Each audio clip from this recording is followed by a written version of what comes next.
Hi, everyone, and welcome to today's session. Yeah, we've been looking forward to this. It's going to be a little bit different than your stand-up webinar.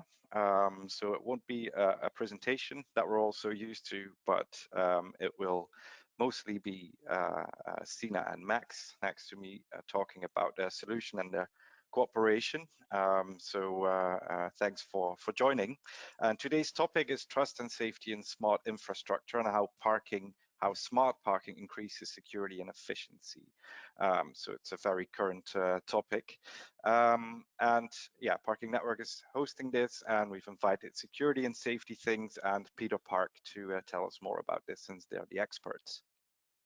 So as we all know, and also we announced this on all our channels, smart parking is raising eyebrows in this AI-powered generation and improving the security and efficiency of parking lots and garages around the world. And the role of Security and Safety Things is, well, they operate an open IoT platform that connects camera manufacturers, SoC providers, VMS providers, system integrators, lots more. And their goal is to accelerate the speed of innovation for security cameras. So I'm really looking forward to learn more about that. And then we also have Peter Park here, and they host a digital parking system which eliminates the need for parking tickets, barriers, and parking discs. Particularly interesting, as this has been a topic for the past couple of years, but it's also, I think, maybe a bit too new for the parking industry, but definitely the future, and it's definitely already in place. Yeah, I'm convinced that Max can tell us a lot more about that.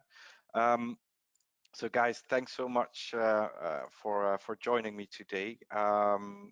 Max and Sina, would you be so kind to introduce yourself, Max? Absolutely. So first of all, thank you very much for having us today. My name is Maximilian. I'm the CEO of Peter Park. And as you already mentioned, what we do is we are a cloud-based parking management solution that functions basically without physical barriers. We use license plate recognition to provide access solutions. And then we also do a lot of process automation when it comes to, of course, how prices are calculated. But I guess the real benefit and the big cornerstone that we provide to our clients and also partners is that we also function as a platform that aggregates and connects different mobility services, which means, for instance, parking lot that's furnished with Peter Park doesn't need any physical barriers.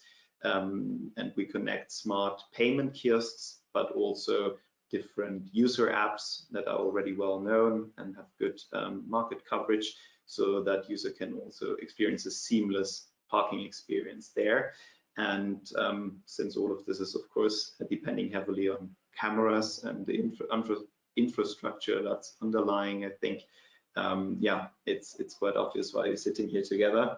So I think that's it from my side. So I think now it's quite interesting, of course, to hear kind of where the whole infrastructure to some extent is coming from.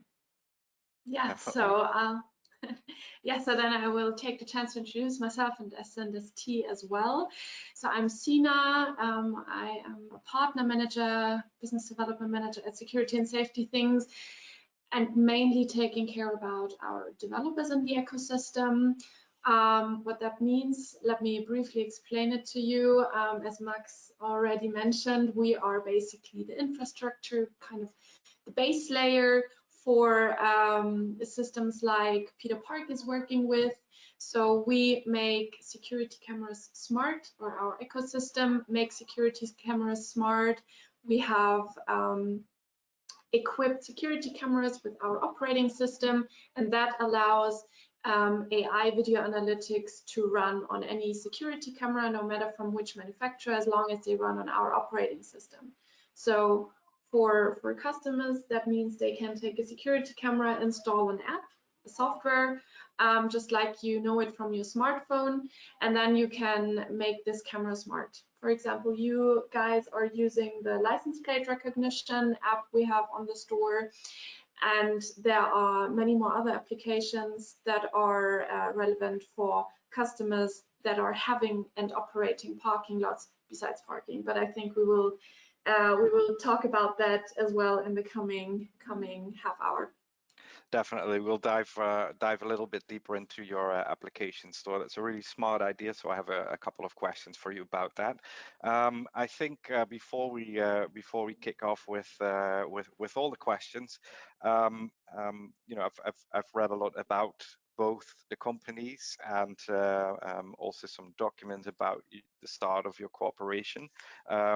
But yeah, I think it's best if you describe to our audience how things started. But before we do, I want to tell all the attendees in the room that on the right side of your screen, if you're behind a laptop or a computer, you will have the GoToWebinar software, which you can use to also chat to us and ask your questions.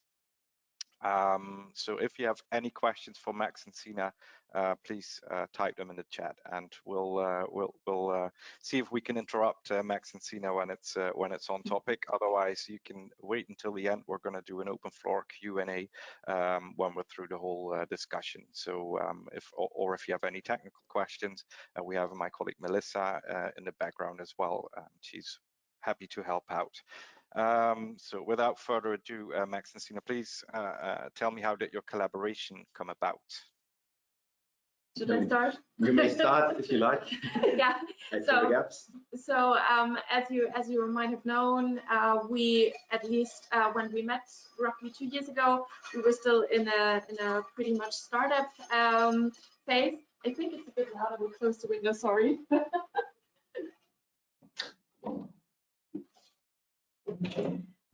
Construction site going out there. So we were still in a startup phase, both of our companies, and so we were both located in a co-working space, and it was some early morning, and we were both queuing in the coffee line because there was a barista doing great coffee, and then we started to chat because one of their employees was one of my former colleagues. And then we found out that we are both working with security cameras. So we providing the software and the intelligence behind it and the hardware, and Max using the cameras as a potential customer. And so we immediately had a connection. Yeah, so actually, I think it was quite obvious through that coincidence, be it as it was, but I think just operating within the same area, using IP cameras, and also, yeah, now together, but back then separately, thinking about how can we actually tap into the full potential of how an IP camera can be used and utilized, and how you can transform it essentially into smart infrastructure. Of course, there were a lot of synergies. So 2 months later, we actually furnished the first big parking garage in a quite large city in Bavaria. We furnished it together. So this was actually one of the first, or the first use cases that security and safety things could realize. We had already quite a few sites live by then. And since that, of course, worked out quite well, we now, of course, further developed the collaboration. And I think the intriguing part is that we can, as partners, we can really broaden the scope of what we can cover in terms of, I mean, we bring the whole parking expertise and, of course, the parking software to the table. But then it comes really to combining different partners and finding the right puzzle piece. So when it comes to shopping center, what we're doing now, or football stadiums, it's quite intriguing to just understand that parking is always an essential part, but of course it opens up the broader perspective onto what else can be done through IP cameras. And then, of course, if it's on the same infrastructure, it just makes it makes life much easier for our joint clients. And I guess this is really maybe what then sums up the collaboration and how we got there from meeting basically in the queue at the barista to actually furnishing the first parking lot, and now, of course, taking it to the next steps, next level. Interesting. So you basically found that you're both the future and then combining forces. So Sina, you've already during your introduction briefly discussed the security and safety things application store. As I said, I think that's a really smart approach. And have Peter Park also benefited from this, and how? I mean, so the way to look at this, I suppose, is to look at who are our clients and what are their needs, and then again, who are their clients, like who are the users actually interacting with the solutions we provide in one way or the other. And now, since we both basically combined and separately provide critical infrastructure, this means there's a lot of interaction with users' daily life. So we always have to look at things from their perspective. And now, if we break that down, basically, if we look at a big shopping center, so first of all, it's of course vital that you have a good, stable IP camera. But then now, if you just run license plate recognition software on it, that's nice. That's basically what then we use to do the whole parking lot management process and combine it with the mobility services. But from a client's perspective, again, there are different scenarios that are arising. For instance, let's say there's a parking kiosk standing where also the entry lanes are. Now, that means an IP camera is already detecting motions there and vehicles entering and leaving. But at the same time, now the client might have a need to understand whether there's a crowd building in front of the payment kiosk just because there might be peak hours, and then for whatever reasons people are not standing on the paveway, they're actually moving into the lanes, which might be dangerous. And now, of course, they can just, I don't know, send people there and monitor it, but it's difficult to have people on the ground 24/7. And I think the really fascinating part that then kicks in terms of value creation for our clients is then that you can use the same IP camera and essentially just add another app onto the camera that now helps the client with crowd detection, for instance, or littering or things like that. So I think Sina can expand on that, what else is possible. And I think that's one of the key value features here that helps us provide to our clients, because we not only bring them parking infrastructure, we bring them basically the whole basket of what they need to manage a parking lot.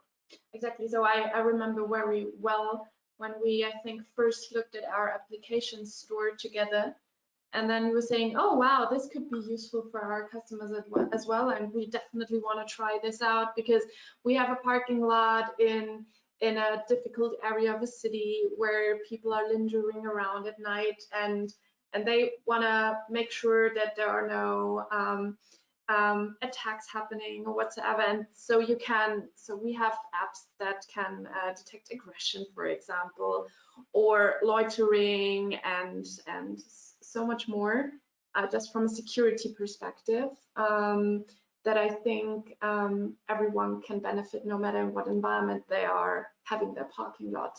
If it's a shopping mall, if it's a stadium, if it's in a city center, or a supermarket parking lot.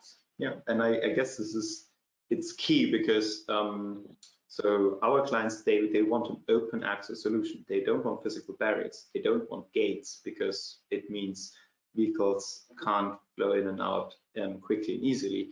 So, but that of course opens up the picture. What's happening if people walk down kind of the parking ramp? What if people are then using the staircases?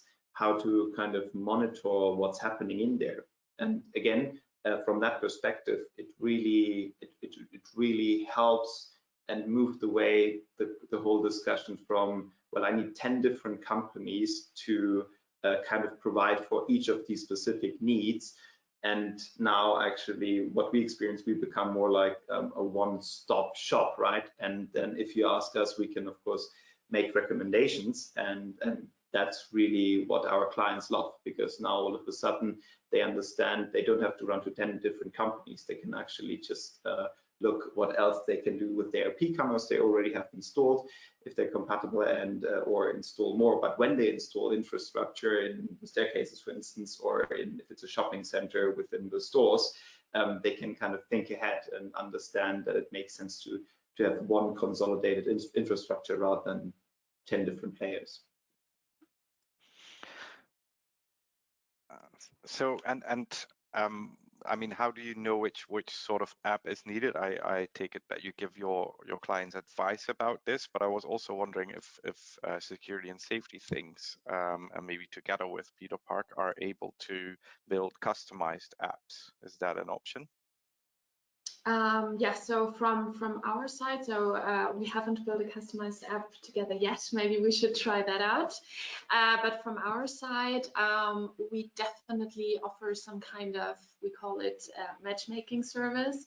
So if there is a customer with a specific need, and there is no plug and play solution out there yet, either in the market or on our app store, then we are activating our huge developer network. We have more than 50 different AI computer vision developer companies in our network, which is huge if you take in consideration that the market is still pretty small actually. So, and then we reach out to them and say, hey, we have a customer need there. Can you solve this request? And most of the time we find someone so a company who wants to engage there. Then we need some training data, and then the whole process starts. We install a POC, and I can tell you, you get the most interesting requests if customers understood that you could solve this. And we are managing fish farms now, and as a fire detection, smoke detection. We are having a power plant in Iceland, so not we having, but we did a special installation there. So if you start thinking about it, and if customers or users start to understand what video analytics can actually do, then it opens up an entire universe of different use cases. So just today was uploaded a very interesting app to the store as well. It's called left luggage detection. Mm-hmm. And I was just thinking when we started talking, this could be interesting, for example, for airports, like parking garages of airports. Absolutely. Because imagine how cool it would be. So luckily it didn't happen to me, but it actually happened to a friend. She went to the airport and picked up her car, and she left her hand luggage next to the car and forgot it there. And imagine how smart it would be if your Peter Park app that you also entered the parking lot with, that you then at the end paid for, would tell you, hey, Sina, you have forgotten your luggage next to your car, because we do have an app now in the store that can detect left luggage or objects that were left by a person. So maybe another use case. No, absolutely, and I think this is kind of where the magic comes in, to think beyond just access solution and process automation, and of course the whole payment process, but think about it more from the user experience side. So what can happen in the parking lot? I drive in there, no barriers, very comfortable, no ticket. But then again, do I leave my luggage? Or for instance, what if I'm accompanied by elderly persons and somebody falls down on the staircases, right? And nobody's there to help. So the more you can monitor this, and the more you can also automatically through computer vision understand what's happening, you can then also send in help much more quickly. And this is really, I guess, what it's about. And even left luggage, you can then, of course, for instance, if we combine it with spot detection, right? So when we also understand what car is kind of, for instance, parking at the charging point, you can, of course, then understand even better, okay, what is happening where, and if somebody calls, help them and guide them. But I guess what is also vital in that kind of cooperation is not just when there are requests for new features, but also to improve quality constantly over time. So, I mean, we do our own machine learning. We have our own computer vision software that we run in the cloud, right? So we have quite a profound understanding what is happening, what's happening within the apps that are running on the IP cameras, because in the end, we are very familiar with the technology. And we're running hybrid systems. So basically, we use what's happening on the IP camera, and then process it again through our own systems, but that also helps us to provide feedback. And of course, what happens quite often is that we say, well, this app works quite well with these features, but can you recommend another app that maybe can do this feature even better, right? For instance, I don't know, car counting or car maker model, right? And then there are different apps out there, and you can kind of benchmark them against each other. And I guess that's the beauty about an app store. If you love something about one app, but then maybe not everything, there might be another app that can exactly fill that gap. And I guess this is what makes it that powerful, to really play around with different applications on these IP cameras, and yeah, also understand how maybe to improve them. And then again, you can provide feedback to these app developers, telling them, well, maybe it's working great for I don't know, for Swiss license plates, but the German ones you really have to adjust. So this is, I think, also good to overall increase the quality. And I think this is just a path that all of us, we just begun to walk down, because we will see such an increase of applications and quality over the next years. This is really just the beginning of what's happening with computer vision, because as Sina said, many clients, they just start to understand what's possible if you really use it and if you utilize it, and if you integrate it with system like ours, right, where it's then made available on a big dashboard, and we understand what the customer service can work with, what they have to look at, and also what the users in the end understand, and how to funnel that also feedback or that information back to the user, maybe through a user app, right? That then again get the information from us. So this is really just the beginning, I guess. For sure. And then I mean, thinking outside the box is an understatement in this case, and the options are endless. And you already mentioned a couple times barrierless parking. So what I want to share with that, we host an annual airport parking network event where we just discuss airport parking and all the developments there. And coincidentally, I was hosting a roundtable discussion, and I came up with the topic of barrierless parking. This was 2 years ago, and half the airport parking managers went, well, this is never going to happen, and the other half was that's a dream situation. I mean, given the current situation that we find ourselves in, do you feel that the uptake of barrierless parking has been sped up? What's the general response in the market now? Yeah, I mean, absolutely. So when we really started doing that more than two and a half years ago, we were kind of the first ones pushing this topic very strongly. So these solutions, and license plate recognition has been around for quite some time, but it was more like an extra toy you can play around with, maybe manage a whitelist for employee parking, something like that. But what we've seen, especially now through the whole COVID situation, that a lot of our clients, municipalities, hospitals, shopping centers, football stadiums, they started to understand, I think, 3 important things. So first of all, they understood, yes, we have to open up the digital infrastructure, because it's not just the future, sometimes it's vital, especially when there's a crisis and you need to manage something very quickly. If it's digital, it's easy. If it's hardware, it's tough. And second of all, the whole frictionless, seamless process also really got a boost, because who wants to use cash when you can use your smartphone, when you can just pay by app, or I don't know, use Apple or Google Pay, something like that. So this already also gave it a push. And I think the third point really is a profound understanding that comes through, of course, leading by example. Now we furnish that many parking lots already in Germany. Some of them are entire cities, right? So touristic cities, they have 5 or 6 huge parking lots and parking garages, and we furnished all of them at once. And now the app that can be used for on-street parking can also be used for off-street parking. How brilliant is that? And that takes the whole experience to the next level. And I think the more of these examples we bring, the more also the topic spreads, and we really saw an extreme acceleration in terms of really inbound sales, also clients coming to us and municipalities, etc., shopping centers saying, we need this. There is no way around it, and they start to understand, wait, it's not just about the comfort of frictionless parking. There are no barriers. You can move 3 or 4 times more car through one lane if there are no barriers involved, in comparison to with ordinary barrier system. So that means you can move through 1,000 cars rather than maybe just 300 per hour.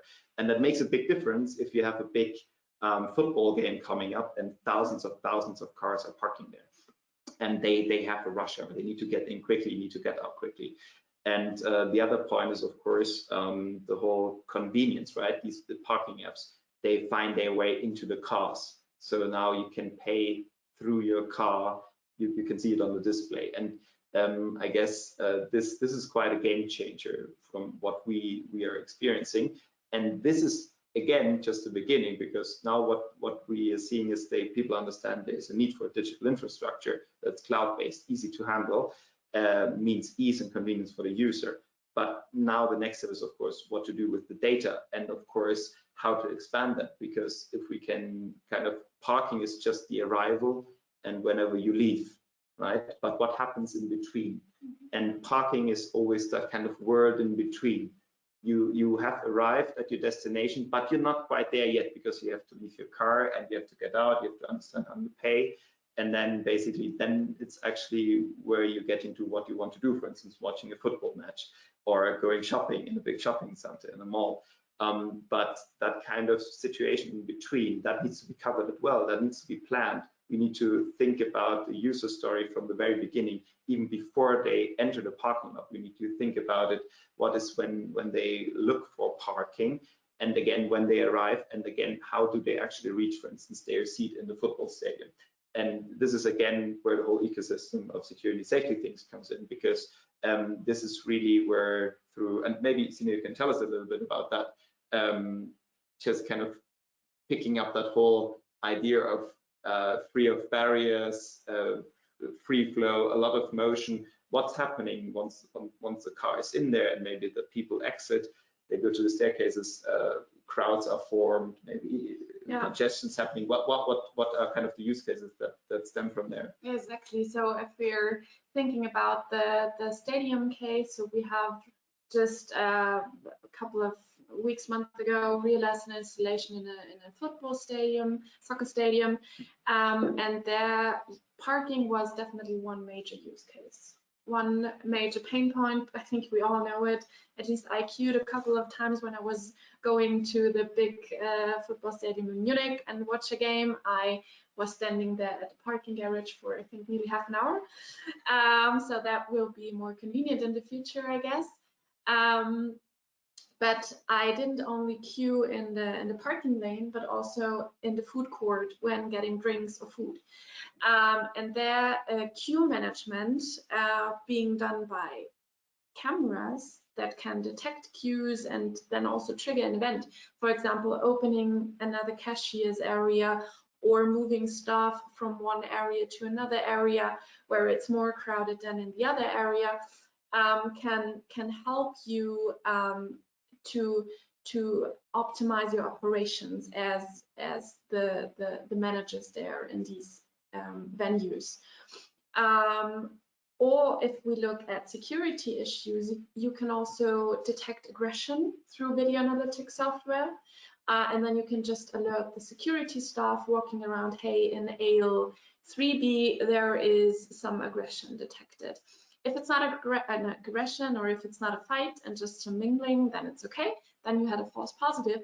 But if it's really something going on there, like hooligans attacking each other, then you are maybe there 20, 30, 40 seconds before you would have been there if the camera system wouldn't have informed you earlier. And that can be seconds that really make a difference. So in sum, I'd say it changes the way our clients get to operate their businesses and their infrastructure, and that's really the game changer, and that's also driving the growth we are experiencing. I was already wondering, looking at the whole customer journey, where is the human interaction? If it's cameras everywhere, but I think you've already sort of answered that question. And we just got a question from Richard in the audience, which I think is yeah, a fun question to ask as well. So how do you respond to that segment of the population that is concerned about having systems watch you almost constantly, like, and he mentions, what about the closet smoker that goes into the garage to sneak a cigarette, and he gets reported? How do you handle the whole privacy issues? I think that's my topic to answer. Because one major benefit actually of our ecosystem and of what we are doing from a technological perspective is that we enable security cameras to be smart, and not a server or a cloud. And that's very interesting, because if you look at it like that, then it means that no picture or no video of a customer, a person, or a car has to leave the camera, that this data can be created, as I just mentioned. So all these security issues when detecting fights, for example, every analytics is happening on the camera. So no video feed, no picture of any persons or faces do leave the camera or do have to leave the camera. And that really makes us very compliant to GDPR guidelines and to data privacy laws all around the world. And if pictures have to leave the camera because, for example, security staff or operations needs to see the picture, there are definitely also use cases for that. Or if you need to see the picture of the car in your database because maybe you have to bill someone and you need some evidence, then we also have apps in our store that can then realize the data privacy compliance by blurring faces, for example, automatically in the video stream. So then you can still see a picture or a video, but you cannot recognize the person. You can just see, okay, there is someone. Maybe you can still recognize if it's a male or a female, but you definitely don't see the face. And there are solutions, and there are solutions or apps on our store that only blur out the face, that blur out the entire body. And we also have an app that can only pixel it, and that can blur it out entirely. So I would then just be a blue person, and you don't even see if I'm male or female. And besides that, you can also blur out objects, for example, like laptops or smartphones or displays. We also have apps that can credit cards, right? Yeah, exactly. And that's also a thing. At some terminals, you can pay via credit card. Then you maybe have to enter your PIN. We also have a solution that automatically blurs out PIN terminals. So yeah, I definitely understand that some people have doubts regarding that, but we are definitely trying our best, and I think our system is very well suited for being GDPR compliant. So I guess, and in addition to just having data protection by design on a technical level, which I think is fundamental in order to yeah, just not even be tempted to use that data otherwise. And it's also important to be extremely transparent about it. So I guess that's maybe also what that question is about. Not only is this GDPR compliant, well, most certainly it is, otherwise we wouldn't be allowed to operate. But on the other hand, how do you make people feel comfortable about it? And I think this is a very big topic as well. And I guess the key aspect there is transparency. So our clients, they take great care and go great lengths actually to make sure when it comes to signage and information available on site before you enter, that it's always clear what's happening here. So of course, there are data protection disclaimers, but also of course, yeah, signs with pictures, etc.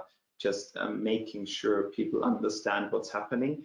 And of course, highlighting the use case and highlighting the benefits, because in the end, I think everybody of us using social media, etc., are quite willing to give up some personal data on a daily basis, but there needs to be a benefit, there needs to be an advantage, and I think we all feel tricked and cheated if we don't realize that it's happening. So it's extremely important to be transparent about it, informed about it, and so it becomes a conscious choice rather than, oh, I just spotted a camera there, I'm surprised. And I think that's really also what it's about. Yeah, I think the end user is starting to learn as well that you need solutions like this for a better seamless experience, especially like Sina explained in stadiums. I mean, it's always a mess, to be honest. But yeah, I think so. How do you measure that? So do you do some research? Do you speak to end users to find out, you know, what they feel about this? I mean, when it comes to parking, really, it is about the transparency on the signs. And so what we do is whenever sites go live, every region, every country, every nation is different. So we actually make sure that we really accompany that process very closely to understand what's happening on the site and retain a lot of user feedback. And from that also to optimize and to also issue recommendations, what can be improved in the future. But again, I think we reached a stage where these questions are not so much about actually data protection, because people, I think they tend to understand the mechanisms of it, right? They tend to understand, okay, this license plate was scanned, otherwise I couldn't type it in the kiosk or in my payment app. And so it becomes more like yeah, an infrastructure process for them, and they get to relate to it, and often it solves a tremendous pain, right? They don't have to remember putting a disk into their car anymore, a parking disk, or they don't need to remember where they put their parking ticket, and they might have lost it. So I lost it a couple of times. Yeah. So really, I think the overall feedback is not so much, oh my God, what's happening with the data? It's much more, wow, fantastic. Why has this not been installed before? And I think this is also great to see that broad acceptance through user friendliness, essentially. Yeah. Definitely, it's just something that you need to get used to, and because it's so convenient, people are more willing to accept these as normal solutions. And we have another question from the audience, from JP. He's wondering where does the data go? So, for instance, if you've just explained, Sina, about blurring an image or a laptop screen, or the blurring of that initial raw recording, where does this happen? Is that on a client server or on Security and Safety Things server? The actual blurring, you mean? Yes. Yeah, that's happening. That's really happening on the camera itself. So okay. It's not the case that the video is fed to a cloud or a server and then being blurred and maybe then being processed for the license plate, but the blurring is actually happening on the camera itself. So okay. No one could see the face, because you're only watching the video, for example, then on the cloud, because you're accessing the video stream, and this is then already blurred. So, okay. But that also, maybe one more sentence to that. If we're not talking about blurring, but about the license plate recognition, that is also happening on the camera itself. So actually only we always call it metadata, leaves the camera. So the pure license plate, and maybe if it's necessary, I think in your use case it is necessary, that also a snapshot of the car when driving in leaves the camera.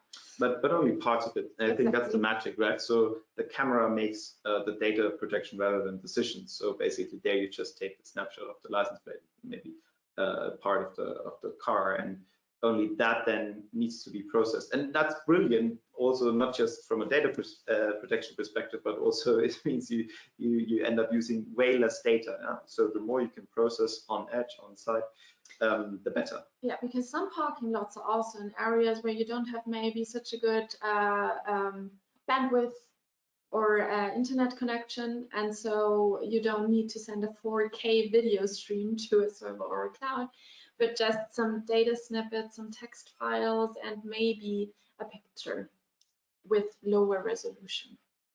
Yeah. So the more happens on the camera, the better, really, from every perspective. Yeah, thank you. So another question is how do you integrate with legacy parks systems, and or do you integrate with legacy park systems? And if yes, can you share how it works? So I think we need to always to distinguish between is the legacy system one of our partners, right? So we integrate payment kiosks of different models, and so when for instance it happens to be one of our partners, then of course we can look at it. Maybe the kiosk needs to be updated, then you can integrate it. However, if it's not compatible, most of the time what happens really is that since infrastructure tends to grow old, right, and then it's replaced. So most of the time, actually, it's complete refurbishment. And the great advantage, of course, with our technology is that it's just a fraction of the price you would normally pay, because the whole cost for barrier maintenance, installation of these barriers it becomes redundant, right? You just need maybe a camera per lane, just one. And in addition to that, often you don't need maybe 20 kiosks anymore, or maybe you just need 5, because you say now app parking is also available, and that means a lot of the revenue will go through that stream. And in the end, that means actually it's often much more cost efficient to actually replace the entire technology rather than connecting it, and that serves our clients extremely well. Or maybe one thing to add from my side as well.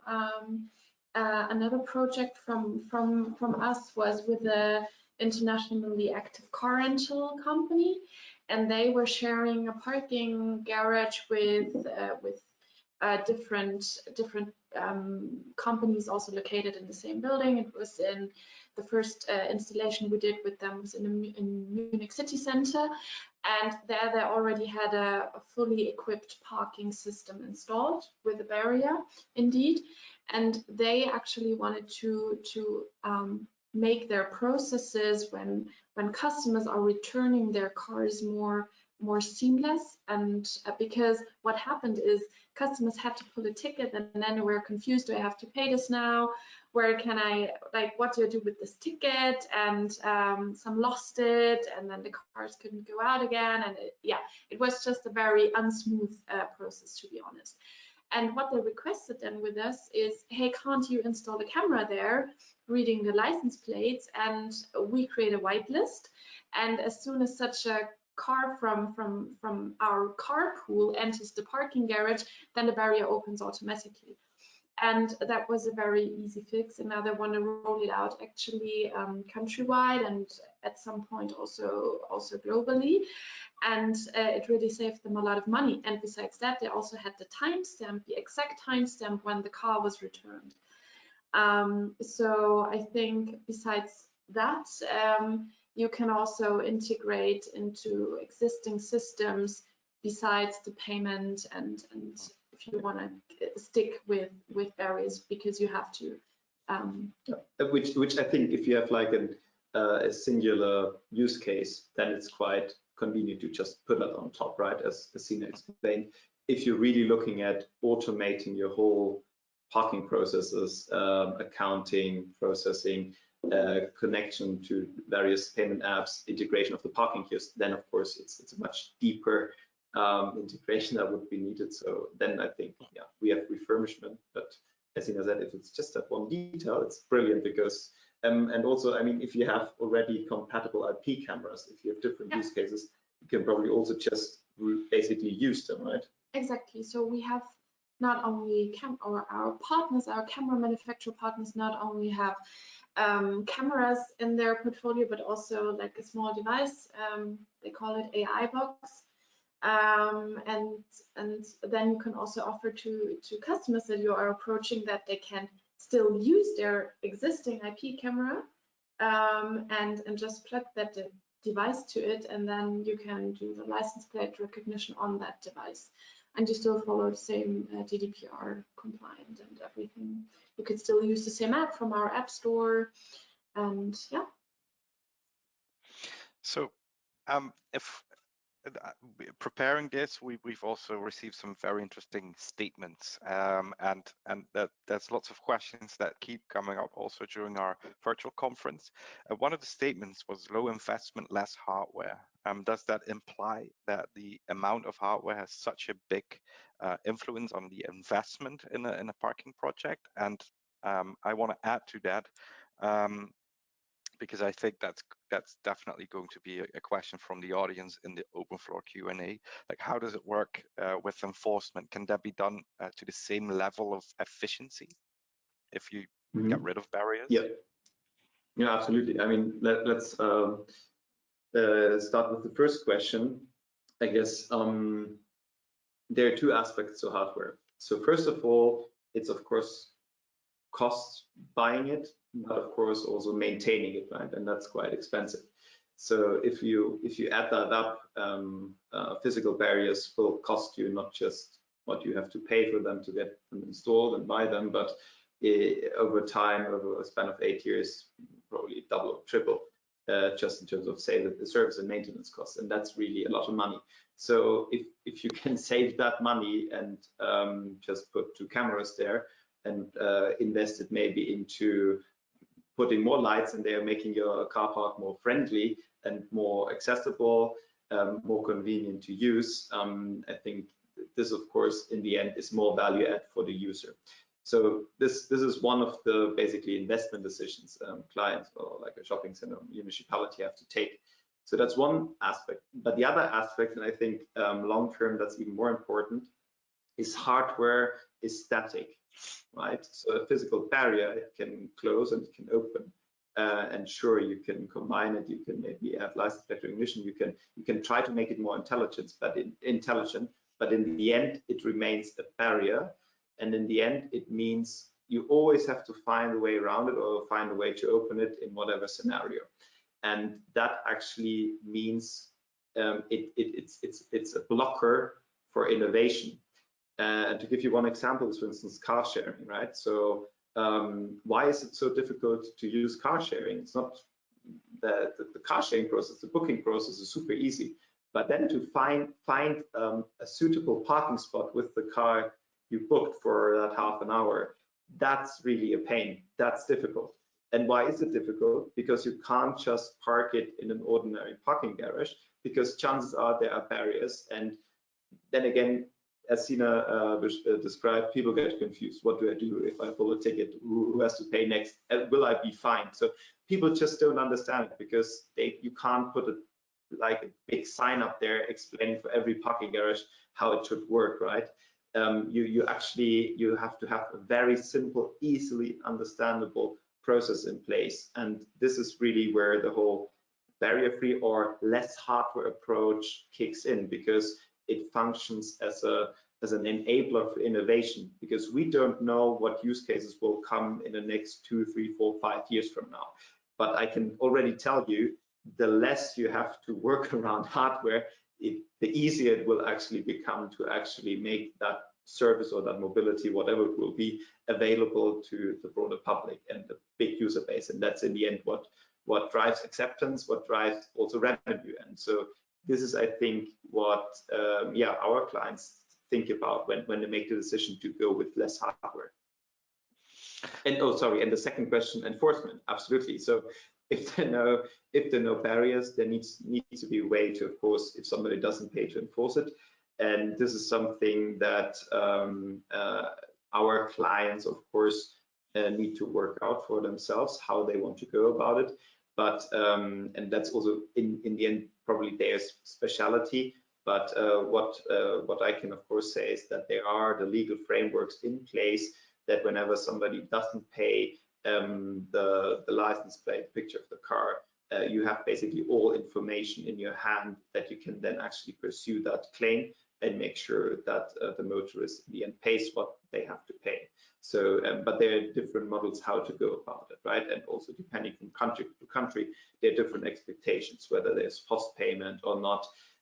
Again, this is quite country specific, we learned. Definitely.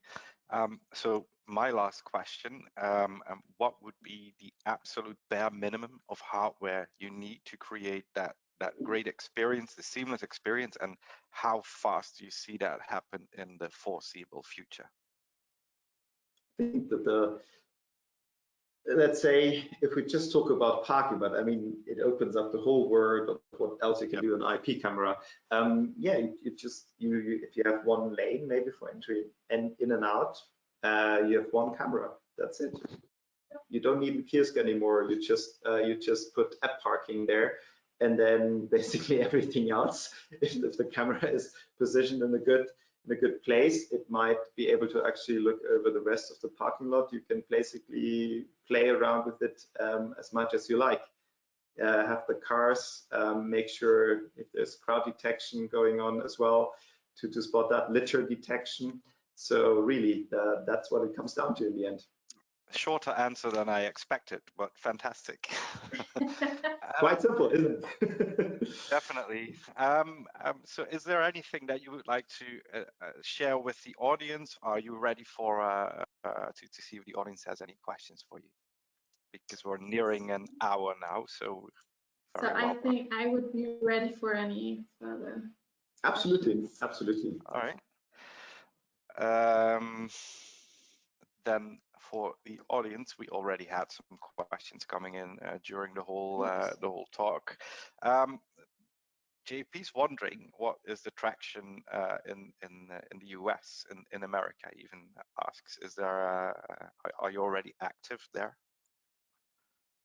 Do you want to start? Yeah, definitely. So we as security and safety things are definitely active in the United States. We have we have 3 offices worldwide, one in Munich, one in the Netherlands, and one office in Pittsburgh, the US as well, which is growing, and we are very actively there.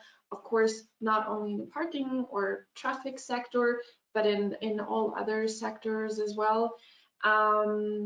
So we definitely see an increase there in demand as well when digitalizing things. And I think the US is a very convenient market because they're not so afraid of cameras, to be honest, and the data privacy laws are a bit easier than here. So no, we are definitely active in the United States. So you're already working with different parking operators?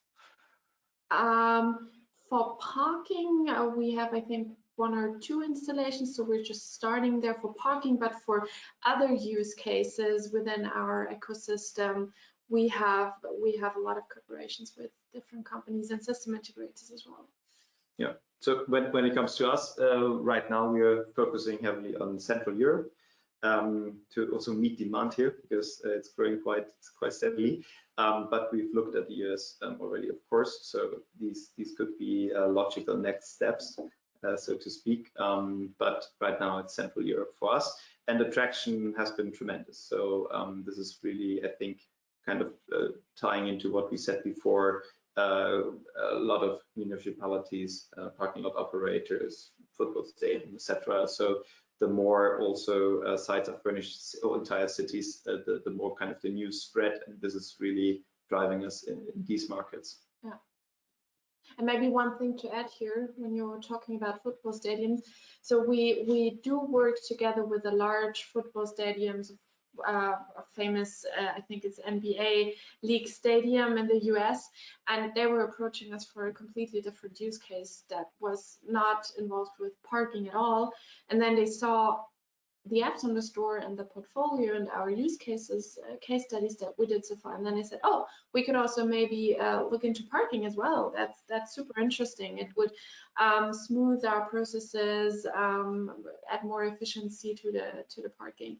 So yeah, I think parking is relevant for everything, and maybe parking opens up other use cases or the other way around. Absolutely. Yes.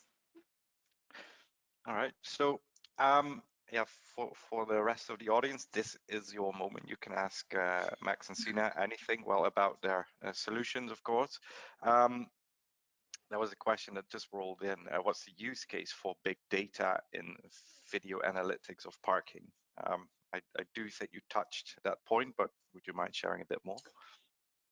Yeah, so I think maybe I can start and then you can Sure. go into deeper. So we are just about installing another project here in Munich for a large shopping center. And if you're, for example, looking at license plates in Germany, you can see from which local region they are. So are they from the city of Munich or from the local areas around it? Are they rather coming in from the south, the east, the north, the west of the city? And that's also from a marketing perspective interesting for the shopping center operator. Or you can see what type of cars are driving in.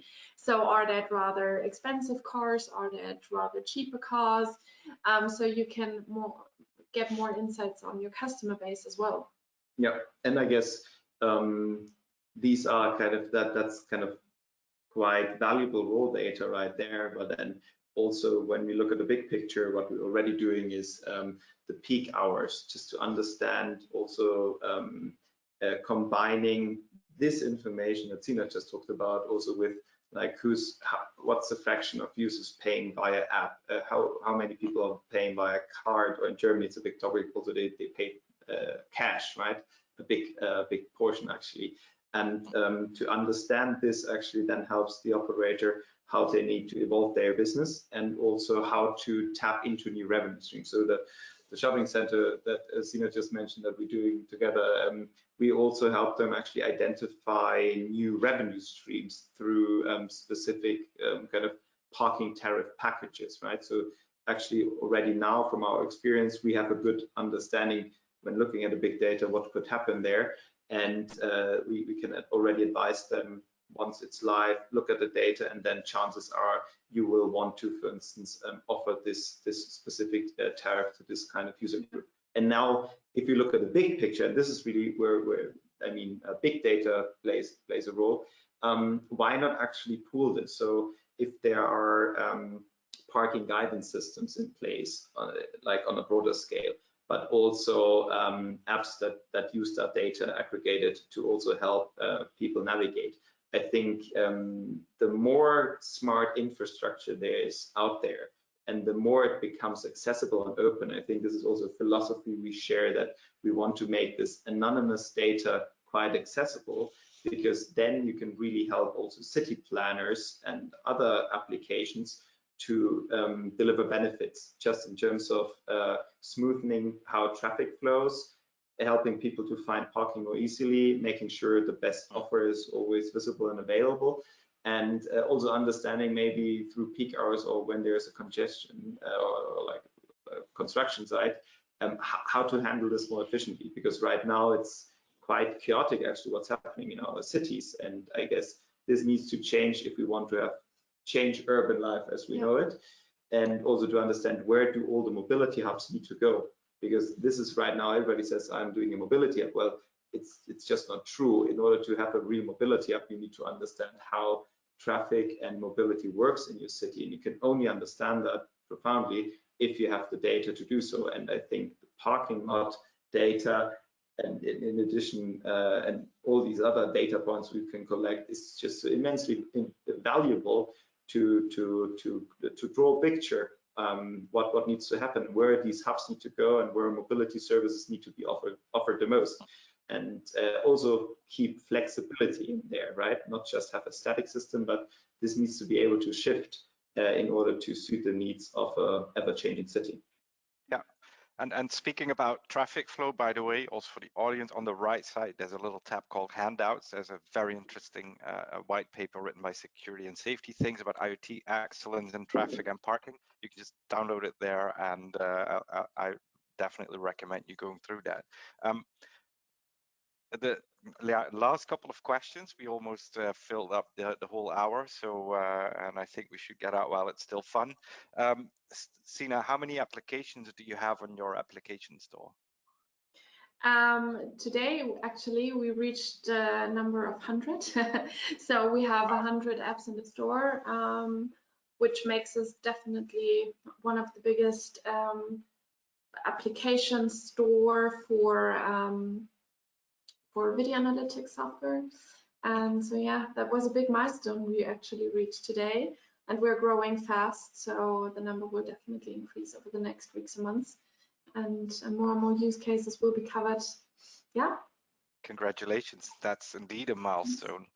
And then, yeah, my last question for Max then, since both of you are the future, but I wanna get a glimpse of what the future is gonna look like. Where are we standing in smart parking in 5 to 10 years, Max? I mean, that's a brilliant one, but also a tough one. I guess just your personal view, you know. Absolutely. Following up on what we also talked about when it comes to big data, I guess parking will become a quite integral part of how mobility functions in the city. But I guess we will think about it less in terms of, oh my gosh, where do I leave my car? And have much more automated processes whereby we understand, okay, this is basically a smart hub where I can charge the vehicle while I'm doing this and that business.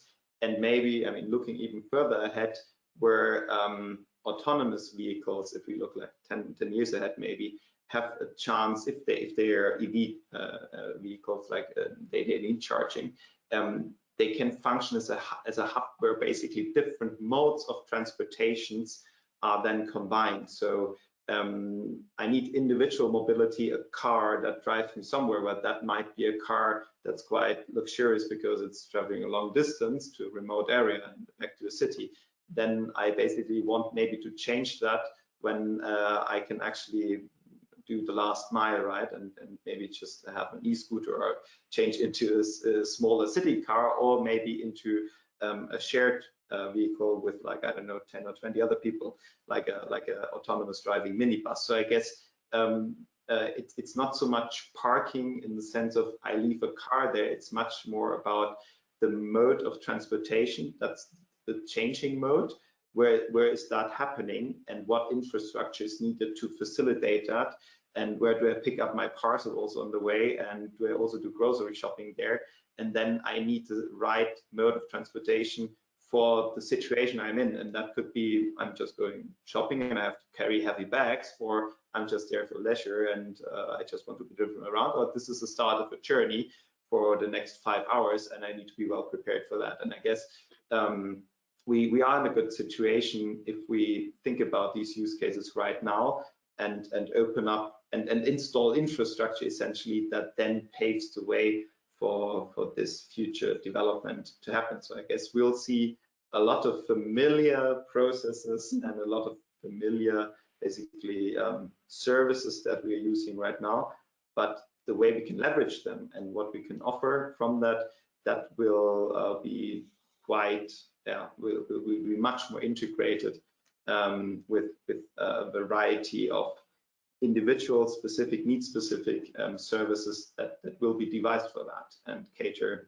to customer friendliness at the end. So I think this was maybe a little bit of not maybe next 5 years but 10 years ahead, but I think it's quite an exciting future to build our products towards too, and I'm very much looking forward to that. Cool. Yeah, definitely. Yeah, I want to thank the both of you for taking the time for extensively answering all the questions. There's more questions rolling in as we speak, and I think this is a topic that we can talk about in another 5 sessions, definitely. So yeah, I want to thank Security and Safety Things, Sina, also Andrew, for organizing this with Parking Network, and inviting Peter Park, Max, and for taking time to share your expertise and consolidating your knowledge with the industry. So thanks a lot, and also a big thank you to our audience. There's been a lot of you people out there today to listen to what Max and Sina had to share with us. So hopefully see you next time. Keep an eye out on our social channels and on our website, and yeah, hope to see you then. So thanks everyone. Thank you very much. Thanks as well from our side for joining, and Steph for the great moderation. Yeah, thank really you so much, enjoyed Steph. it. You're very welcome. I also thoroughly enjoyed it. Thanks so much, and catch you next time. Bye-bye. Bye. Bye-bye.